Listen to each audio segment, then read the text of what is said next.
A lot of you have been asking me about workouts and exercises that you could do in your own home while still being effective enough to get you to lose weight and body fat. So today I want to go over the 10 most effective exercises for weight loss that you could do right in your own living room.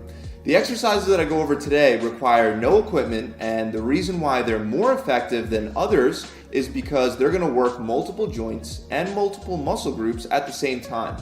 And they're going to get your heart rate way up and your breathing rate really high. So you can combine all these exercises into one workout simply by using on and off intervals.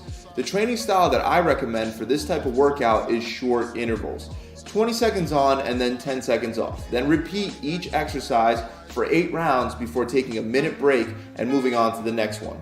Training in a high intensity way like this will allow you to burn more calories in a shorter amount of time. Before I jump into the first one, I do have to state the obvious, and that's the fact that if you want to lose weight or burn fat, you do have to make sure that you're keeping it clean in the kitchen as well. These aren't magical exercises that are going to somehow counterbalance you eating junk all day. But by doing this kind of workout a couple times a week and watching what you eat, I'm sure that anyone can lose weight and body fat with these exercises. So let's start with number 1. It's a combination of jumping jacks and burpees. Burpees are by far one of the most effective exercises to get your heart rate up while also working your upper body and your lower body. Most people know how to do a jumping jack. Start standing straight up and then jump your feet out and raise your arms over your head. You're going to do that 5 times. Then you would perform the burpee by bending your back and lowering yourself down to the ground as you place your hands down on the floor. Next, you're going to jump your feet out and get into a push-up position. Then lower yourself for the push-up. Then you're going to hop your feet back in and jump up. If this is too advanced for you, you can walk your feet out 1 foot at a time instead of hopping. Regardless of whether you're a beginner or advanced, the sequence is 5 jumping jacks, 1 burpee, 5 jumping jacks, 1 burpee, back and forth. Next, we have the mountain climber sit-through drill. For this one, you're going to perform 4 mountain climbers for every 2 sit-throughs. Most people know how to do mountain climbers just like jumping jacks. These are the same mountain climbers that you've probably done in gym class. Every time that you hop one of your knees up to your chest, it counts as 1. So you shuffle your feet 4 times and then you do 2 sit-throughs. The sit-through is done by starting in a push-up position, then lifting one hand up off the ground and your opposite leg off the ground. Bring your hand up to your head and kick your opposite leg through as you turn your hips and your body enough for your butt to barely tap the ground. Then return back to the push-up position and repeat for the other side. Once you're done with those 2 sit-throughs, go right back into the mountain climbers.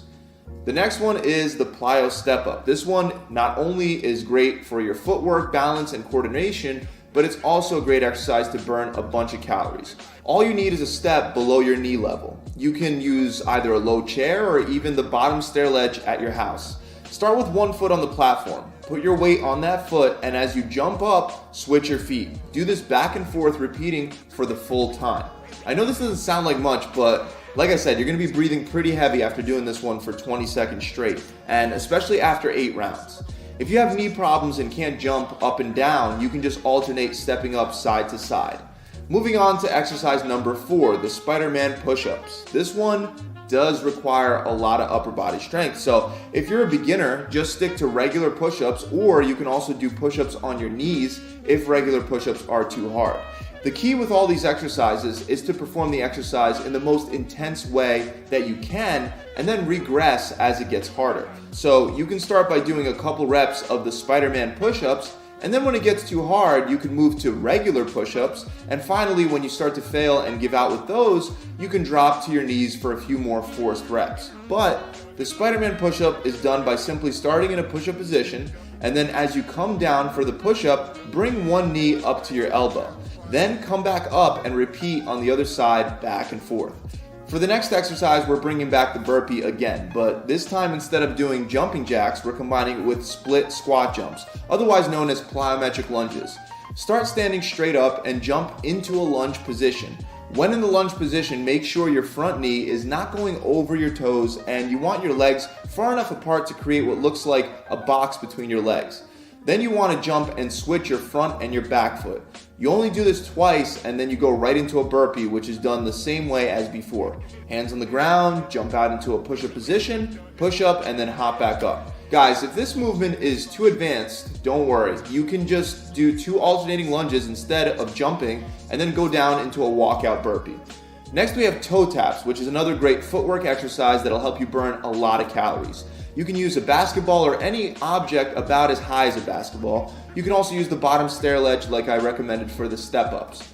For a regular step-up, you drive your weight forward, whereas for this one, you want to stand straight up and lean back a little bit. Then alternate between tapping one foot and the other on top of the ball or the step that you're using. To make this one more advanced, you can rotate clockwise and counterclockwise as you tap. Exercise number 7 is a tough one, so if you can't do it, don't worry, I'm going to give you guys a regression. It's called the Commando Full Body Jack.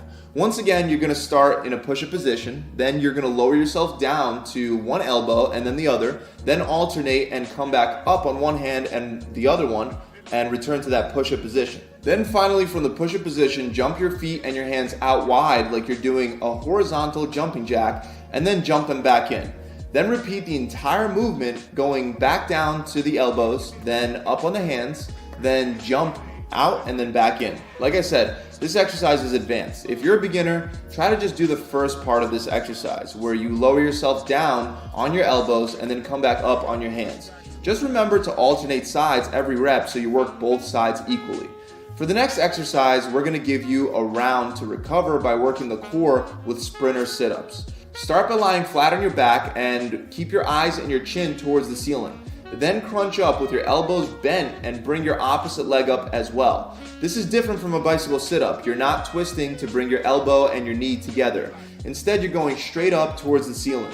Most of you should be able to do this exercise with no problems, but for those of you that want to make it more advanced, you can keep both your feet off the ground at all times. Still perform the exercise the same way, but instead of returning your feet to a resting position on the ground, just leave them hovering a couple inches above the ground. Moving on, we only got 2 more to go. For number 9, we have squat thrust, which is once again one of those exercises that just doesn't look like much, but you will definitely feel winded and exhausted by the end of the rounds. To perform this exercise, start in a push-up position and jump your knees into your chest as if you're about to stand up after doing a burpee. Then jump your feet back out into a push-up position and repeat again and again. Sounds simple enough, right? Again, if you're a beginner, you just walk your feet out and then you just walk them back in, back and forth. For the final exercise, I want you to do sumo goblet squat pulses. Now in the video, you'll see John doing the exercise with a kettlebell in hand. You can use a weight, but you don't have to for this exercise to be effective. Start by spreading your feet wider than your shoulders and rotate your feet out at 45-degree angles. When squatting down, make sure you sit your hips back and stay on your heels, and don't allow your knees to cross over your toes. Get nice and low at about a 90-degree squat and then come back up, but only halfway up before going back down.